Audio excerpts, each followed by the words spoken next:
आज इंदौर में एशिया के सबसे बड़े बायो सीएनजी प्लांट का उद्घाटन करेंगे पीएम मोदी। जल्द ही बायो सीएनजी चलेगी करीब 400 बसें।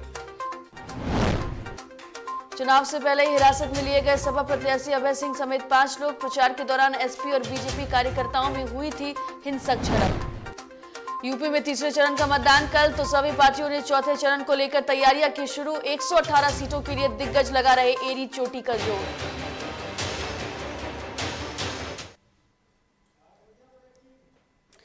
नमस्कार, डीटीवी भारत में आपका स्वागत है। मैं हूं पूजा वर्मा। शुरुआत करेंगे बुलेटिन की, रुख करेंगे इस वक्त की बड़ी खबर का। बड़ी खबर अयोध्या से सामने आ रही है। यहां बड़ी खबर आपको बता दें, सपा प्रत्याशी अभय सिंह की गिरफ्तारी हुई है। बड़ी खबर इस वक्त की आपको अयोध्या से बता रहे हैं, जहां पूर्व विधायक अभय सिंह समेत 5 लोग गिरफ्तार किए गए हैं।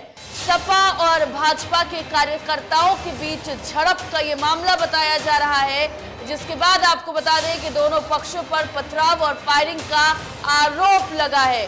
बड़ी खबर आपको इस वक्त बता रहे हैं, जहां चुनाव प्रचार के बीच दोनों पार्टियों में बवाल हुआ था और महाराजगंज थाना इलाके के कबीरपुर चौराहे का ये मामला बताया जा रहा है। तो यहाँ पर सपा और बीजेपी कार्यकर्ताओं के बीच हिंसक झड़प हुई।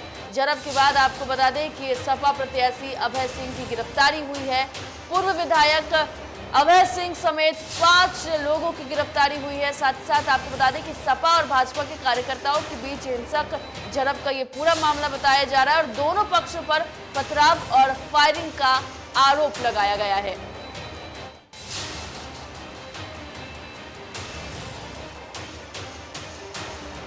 तो बड़ी खबर आपको इस वक्त बता रहे हैं, जहां दोनों पक्षों पर पथराव और फायरिंग का आरोप लगा है। फोन से सूचना मिली कि विकास सिंह पर समाजवादी पार्टी के कुछ लोगों ने, अभय सिंह के लोगों ने, अभय सिंह द्वारा गोली चलाई गई। तो मैं थाने आ रहा था जानकारी करने के लिए। थाना महाराजगंज क्षेत्र में कबीरपुर चौराहे के पास दो पार्टी के, एक पार्टी के प्रत्याशी और उनके समर्थक और दूसरी पार्टी के समर्थक की गाड़ियां आगे आमने सामने हुई थी। इसमें दोनों पक्षों का आरोप है एक दूसरे के प्रति कि पत्थरबाजी और फायरिंग की। दोनों पक्षों से किसी को किसी तरह की फायर आर्म इंजरी नहीं है। दोनों पक्षों द्वारा बताया गया है कि मामूली चोट एक एक दो लोगों को दोनों पक्षों से है, किसी को वैसी जाहिरा चोट नहीं है। चलिए, खबर पर अधिक बातचीत के लिए हमारे संवाददाता महेंद्र हमारे साथ फोन लाइन से जुड़ गए हैं अयोध्या से। महेंद्र, आपसे जानना चाहेंगे कि यहाँ सपा प्रत्याशी की गिरफ्तारी भी हुई है, आखिर ये पूरा भिड़ंत, ये पूरा मामला हुआ क्यों?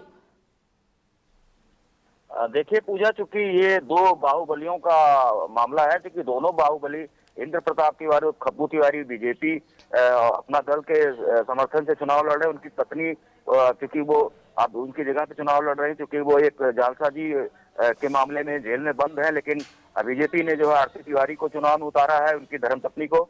और अभय सिंह भी बाहुबली हैं, वो सपा से प्रत्याशी हैं। तो दोनों बाहुबलियों का ये जो युद्ध है ये छिड़ गया है, क्योंकि बीच में कई दिन इस तरह से जो है मारपीट हो चुकी है एक दूसरे में। लेकिन कल ये मामला ज्यादा ही बढ़ गया रात में, और इस तरीके से एक दूसरे पे फायरिंग की गई, तोड़ फोड़ की गई है।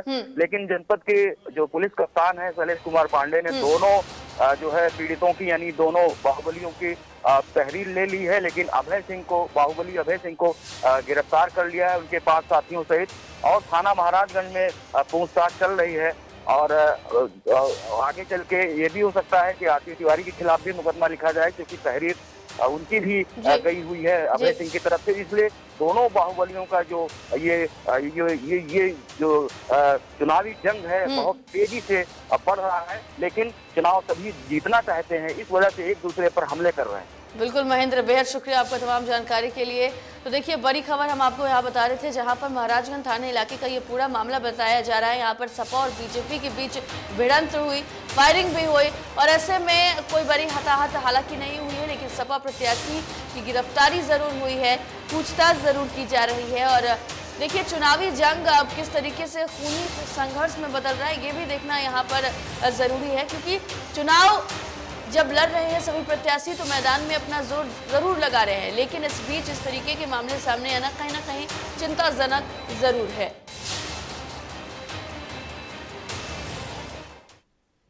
उत्तर प्रदेश में विधानसभा चुनाव के तीसरे चरण का मतदान कल होना है।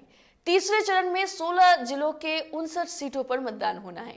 एक तरफ जहां तीसरे चरण के लिए प्रचार थम गया है, वहीं चौथे चरण के मतदान के लिए सभी पार्टियों के नेताओं ने प्रचार शुरू कर दिया है। जानकारी के अनुसार आज रात 8 बजे बीजेपी मुख्यालय पर बड़ी बैठक होने वाली है, जिसमें अमित शाह, जेपी नड्डा समेत यूपी के कई वरिष्ठ नेता मौजूद रहेंगे। इस बैठक में अगले 4 चरणों की चुनावी रणनीति पर मंथन की जाएगी।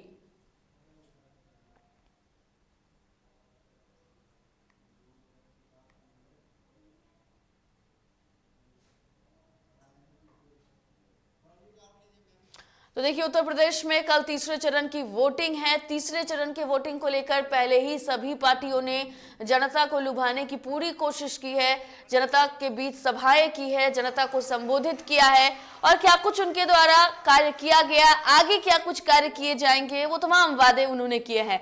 ऐसे में तीसरे चरण में अगर हम बात करें तो जिस तरीके से सभी पार्टियों ने जोर लगाया है, देखना अब ये होगा कि आखिर इनका जोर कितना काम आता है। सिद्धार्थनगर में बीते दिनों पुलिस द्वारा एक दलित युवक की बेरहमी से पिटाई की गई, जिस पर अब राजनीति तेज हो गई है। 306 विधानसभा क्षेत्र डुमरियागंज में कांग्रेस प्रत्याशी कांति पांडे के पति और कांग्रेस प्रदेश सचिव सच्चिदानंद पांडे भाजपा पर तंज कसते हुए पुलिस अधिकारी के विरुद्ध कार्रवाई की मांग की है। आपको बता दें कि भवानीगंज अंतर्गत धनखरपुर निवासी दलित कोटेदार विकास उर्फ सबूल ने भवानीगंज थाना अध्यक्ष अंजनी राय पर लैपटॉप की मांग न पूरी करने पर थाना अध्यक्ष द्वारा बुरी तरह पीटने का आरोप लगाया। अपने साथ उसके नाबालिग चचेरे भाई को भी 30 घंटे थाने पर बैठाए जाने की बात कही जा रही है और इसको लेकर उन्होंने लिखित शिकायत भी दर्ज की है। दरअसल शिकायत दलित युवक द्वारा पुलिस अधीक्षक सिद्धार्थनगर से की गई, जिस पर अभी तक कोई कार्रवाई नहीं हुई है। खबर कवर करने गए कुछ पत्रकारों के घर भी थाना अध्यक्ष द्वारा रात को 2 बजे छापा मारने पर कांग्रेस प्रत्याशी के पति और कांग्रेस कमेटी के प्रदेश सचिव सच्चिदानंद पांडे ने यह कहा है कि पत्रकार लोकतंत्र का चौथा स्तंभ है और भवानीगंज पुलिस द्वारा पत्रकार के साथ बीजेपी के विधायक रघुवेंद्र प्रताप सिंह के इशारों पर दुर्व्यवहार किया गया है।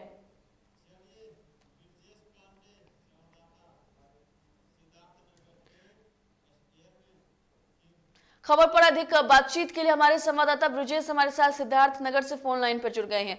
ब्रजेश, आपसे जानना चाहेंगे कि दलित युवक को पीटने का पूरा मामला है, क्या कुछ तमाम बातें हैं?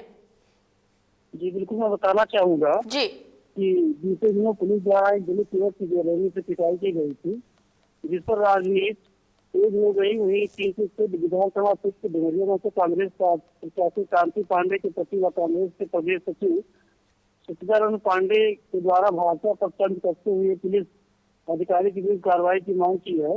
जो कि ये मामला जो है भवानीगंज अंतर्गत धनखरपुर निवासी दलित एक कोटेदार विकास उर्फ सबलू ने भवानीगंज थाना अध्यक्ष अंजनी राय और लैपटॉप की मांग पूरी न करने पर थाना अध्यक्ष द्वारा पूरी तरह से मामले पीटने का आरोप लगाया है। बिल्कुल ब्रजेश, बहुत शुक्रिया आपका तमाम जानकारी के लिए। तो देखिए, कांग्रेस ने इस पर न्याय की मांग की है और बीजेपी पर भी गंभीर आरोप लगाए हैं।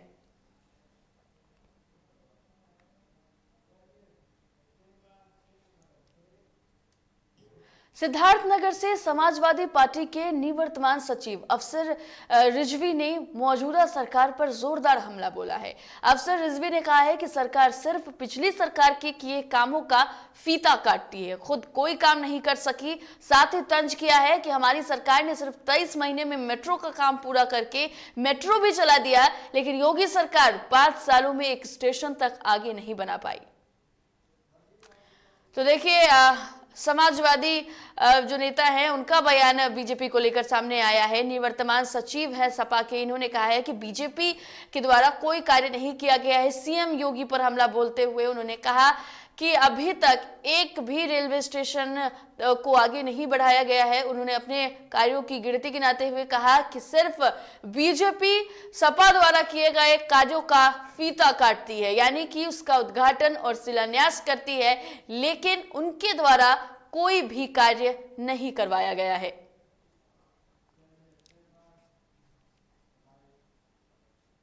विकास पे नहीं आ रही, वो खाली हिंदुत्व और हिंदू मुसलमान करके चुनाव जीतना चाहती है। और ये आप लोग भी देखते होंगे, कभी उसने बीजेपी ने अपने भाषण में विकास की बात की, कभी वो हिंदुत्व की बात पे, कभी किसी बात पे, कभी किसी बात पे ऊपर ही ऊपर घूम रही है। मेरठ में शराब के धंधे में बच्चों का इस्तेमाल कर उनसे गलत काम कराया जा रहा है। मेरठ में थाना नौचंदी के गढ़ बस अड्डे के पास बने देशी शराब के ठेके पर एक तस्वीर सामने आई, जहां एक छोटे बच्चे को 20 रुपए देकर उससे शराब मंगवाई जा रही है। चंद पैसों की खातिर बच्चे को इस गलत धंधे में डालकर उनके भविष्य के साथ खिलवाड़ किया जा रहा है। एक बच्चा, आपको बता दें कि ऐसा ही घूमता नजर आया और उस बच्चे की चेकिंग की गई तो उसके पैंट के दोनों पॉकेट से शराब की बोतलें निकली।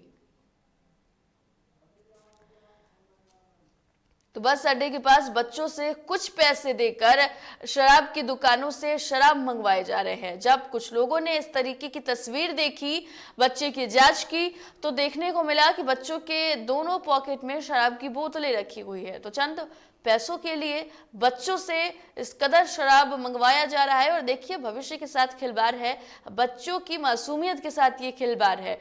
और इस मामले को लेकर के अगर हम बात करें तो मेरठ से ये मामला सामने आया और बच्चों का इस्तेमाल किस तरीके से गलत काम में किया जा रहा है, ये साफ तौर पर देखने को मिली। हालांकि कुछ लोगों ने जब बच्चे को शराब की बोतल ले जाते हुए देखा तो उन्हें रोका, जांच की तो देखा दोनों पॉकेट में शराब की बोतल रखी हुई है।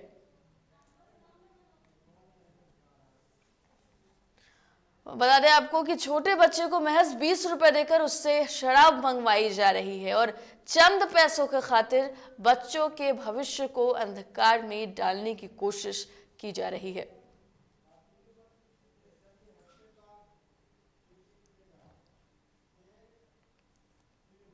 देश भर में स्वच्छता को लेकर सबसे आगे रहने वाले मध्य प्रदेश के शहर इंदौर ने अब शहर के कचरे को भी ऊर्जा में बदल लिया है।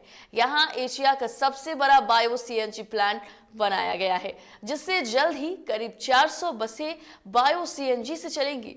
आज प्रधानमंत्री नरेंद्र मोदी इस प्लांट का उद्घाटन करेंगे।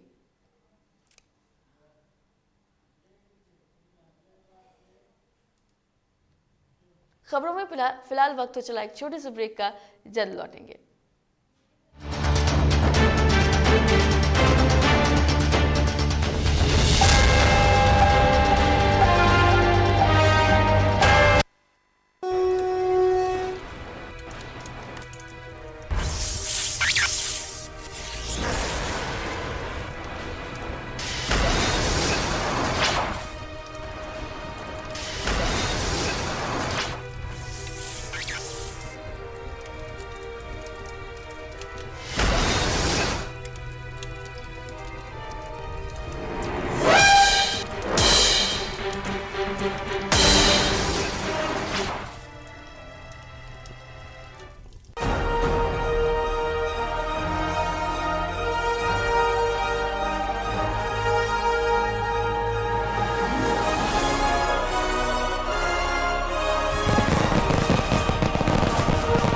मंत्री के तौर पर 1 साल पूरा हुआ और DTV का भी 1 साल पूरा हुआ है, तो उद्योग विभाग भी तरक्की कर रहा है और DTV भी बहुत तेजी से तरक्की करे, ऐसी शुभकामनाएं। न्यूज चैनल को 1 वर्ष पूरा करने के लिए ढेर सारी शुभकामनाएं। इसी तरह आप निष्पक्ष का के साथ आप जनहित तक के समाचार को बरकरार रखें और ढेर सारी शुभकामनाएं हैं।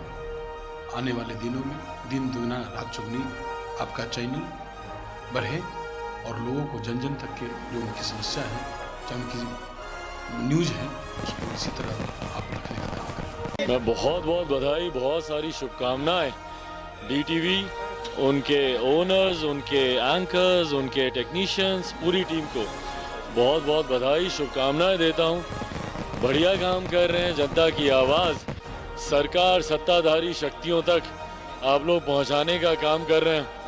आप लोग का प्रचार प्रसार भी बढ़िया चल रहा है। होर्डिंग, बैनर, पोस्टर मैं देख रहा था, तो मुझे जानकारी मिली कि साल आप लोग किए हैं। तो मैं पुनः अपनी तरफ से, अपने पार्टी के तमाम सदस्यों की तरफ से ढेर सारी बधाई, शुभकामनाएं देता हूं। ऐसे ही सही न्यूज़, जनता की आवाज़ शक्तिशाली पदों पर बैठे हुए लोगों तक पहुंचाएं, जनता की आवाज़ को बुलंद करें। मेरी शुभकामनाएं। के लॉन्चिंग के अवसर पर बहुत बहुत शुभकामनाएं देता हूं और उम्मीद करता हूं कि प्रदेश के जो वंचित तबका है उनकी खबरों को हम लोगों के संज्ञान में लाएंगे और सरकार की नीतियों को जनता तक पहुंचाने का काम करेंगे। बहुत बहुत शुभकामनाएं। बहुत बहुत शुभकामना है। DTV भारत जिस हिसाब से एक साल शानदार काम किए आप लोग, जन समस्याओं को रखे, चौथे खंबे की महत्वपूर्ण भूमिका को आप सफलतापूर्वक निर्वहन किए। मैं आपके और पुनः आपके माध्यम से सभी आपके दर्शक को ढेर सारी शुभकामनाएं देता हूँ। DTV भारत तो मेरे अंदर है। अंदर कहने का सेंस ये है कि DTV भारत एक ऐसा चैनल आज के समय में उभर करके आया जो जनता की पसंद बन गया है। और जनता का पसंद बनने का मूल कारण ये है कि किसी भी खबर को सबसे पहले पहुंचाने का कार्य कर रही है, क्योंकि इनके संवाददाताओं की संख्या भी बहुत अधिक है। और हर दृष्टिकोण से इनका मैं तो आपके ऑफिस में भी गया हूँ और देखा हूँ कि हर तरह की टेक्नोलॉजी की मशीनें लगी हुई हैं, जिससे कि आपका प्रदर्शन, आपका वक्तव्य बहुत अच्छे ढंग से आप ब्रेकिंग न्यूज के रूप में जो चलाते हैं, सबसे पहले खबर, ये सब है। ये सब गुण होने के चलते निश्चित रूप में जनता की पसंद है। मैं सब DTV भारत को आपके माध्यम से ही आप ही को आपके स्थापना दिवस के अवसर पर हार्दिक शुभकामनाएं देता हूं। साथ ही जनमानस से ये निवेदन करता हूं कि DTV भारत का अवलोकन निश्चित रूपेण करें। अगर सबसे पहले न्यूज़ की खबर आपको चाहिए तो DTV भारत को अवश्य देखें। DTV को बहुत बहुत बधाई देता हूँ और शुभकामनाएं प्रकट करता हूँ कि इलेक्ट्रॉनिक मीडिया में शिखर की ऊंचाइयों को छुए और अच्छा सामाजिक कार्य करे, समाज के लोगों को सच्ची खबरें दिखाने का काम करे। मेरा भी मंत्री के तौर पर 1 साल पूरा हुआ और DTV का भी 1 साल पूरा हुआ है। तो उद्योग विभाग भी तरक्की कर रहा है और DTV भी बहुत तेजी से तरक्की करे, ऐसी शुभकामनाएं। न्यूज चैनल को 1 वर्ष पूरा करने के लिए ढेर सारी शुभकामनाएं। इसी तरह आप निपक्ष का के साथ आप जनहित तक के समाचार को बरकरार रखें। ढेर सारी शुभकामना है। आने वाले दिनों में दिन दुगना रात चौगुनी आपका चैनल बढ़े और लोगों को जन जन तक के जो उनकी समस्या है, जो उनकी न्यूज़ है, उसको इसी तरह आप रखने का काम करें।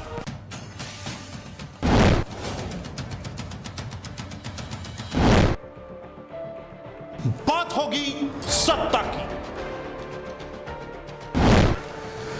बात करेंगे व्यवस्था की। वादे नारे कहां गुम हो गए जनाब? किसान, मजदूर, नौजवान सब हैं परेशान।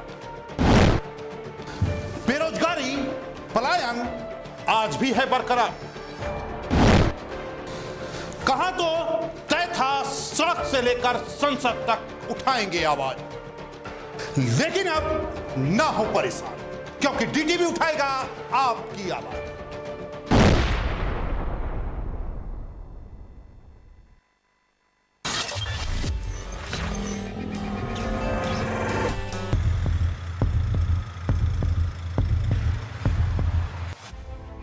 खबरें तमाम, देश के नाम, हर सुबह हर शाम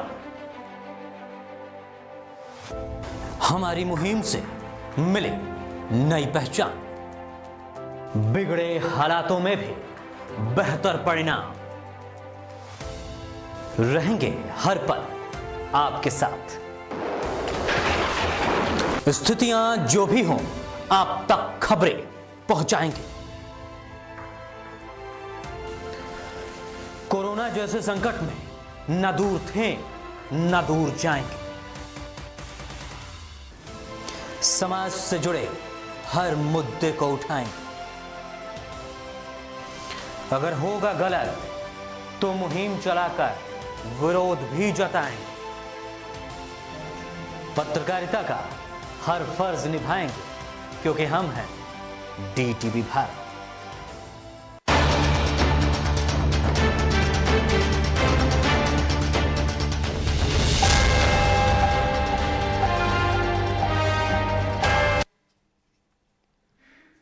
ब्रेक के बाद स्वागत है। बढ़ते हैं खबरों की ओर। बिहार में एमएलसी चुनाव को लेकर सरगर्मियां तेज हैं। जहां कांग्रेस के उम्मीदवारों का नाम सामने आया, वहीं सुनील यादव को कटिहार से कांग्रेस ने अपने प्रत्याशी बनाया।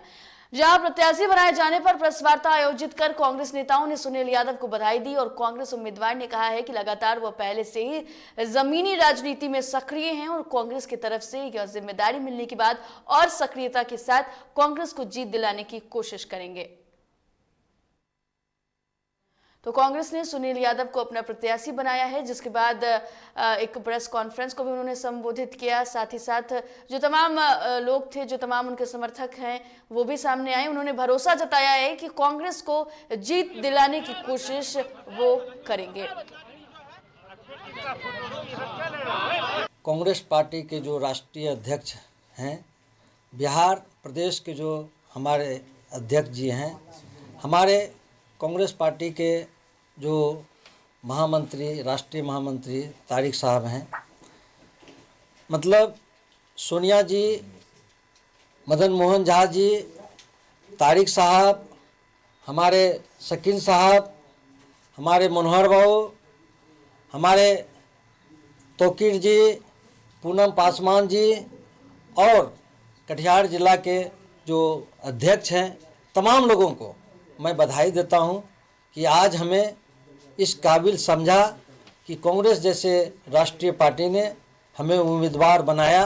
हम सबसे पहले सभी को धन्यवाद और मुबारकबाद देना चाहते हैं।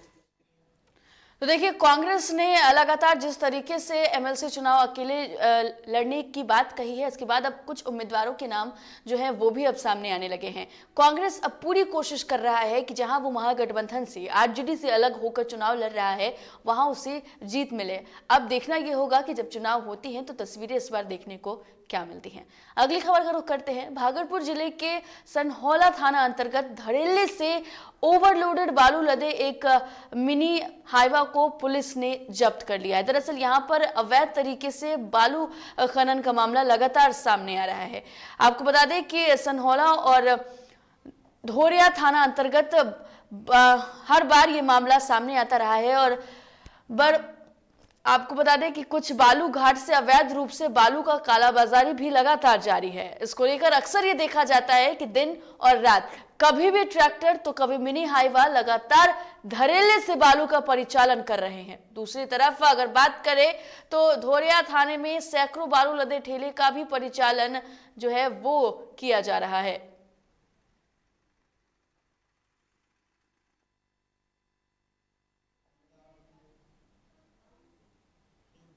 शिवहर के पिपराही प्रखंड क्षेत्र अंतर्गत अंबा हाई स्कूल के पास मैट्रिक की परीक्षा देने जा रहे परीक्षार्थी की सड़क हादसे में मौत हो गई, जहां दो परीक्षार्थी की बाइक की टक्कर एक दूसरे से हो गई। वहीं हादसे में एक छात्र की मौत हो गई। बता दें कि हादसे के बाद छात्र का इलाज के लिए अस्पताल में ले जाने के क्रम में भी उसकी मौत हो गई। चलिए अगली खबर का रुख कर लेते हैं। रोहतास के सासाराम में ट्रैफिक व्यवस्था को दुरुस्त बनाने के उद्देश्य से एसपी ने ट्रैफिक कार्यालय की शुरुआत करते हुए उद्घाटन किया है, जहां एसपी आशीष भारती ने कहा कि सासाराम में जाम सहित अन्य ट्रैफिक व्यवस्था दुरुस्त कराने के उद्देश्य से मुफस्सिल थाना सासाराम के पुराने परिसर में ट्रैफिक कार्यालय की शुरुआत करने के साथ उद्घाटन किया गया है। साथ ही उनका कहना है कि ट्रैफिक कार्यालय खोलने के बाद सासाराम क्षेत्र में ट्रैफिक व्यवस्था बेहतर होगी। इसको लेकर उन्होंने तैनात ट्रैफिक प्रभारी को कई दिशा निर्देश भी दिए।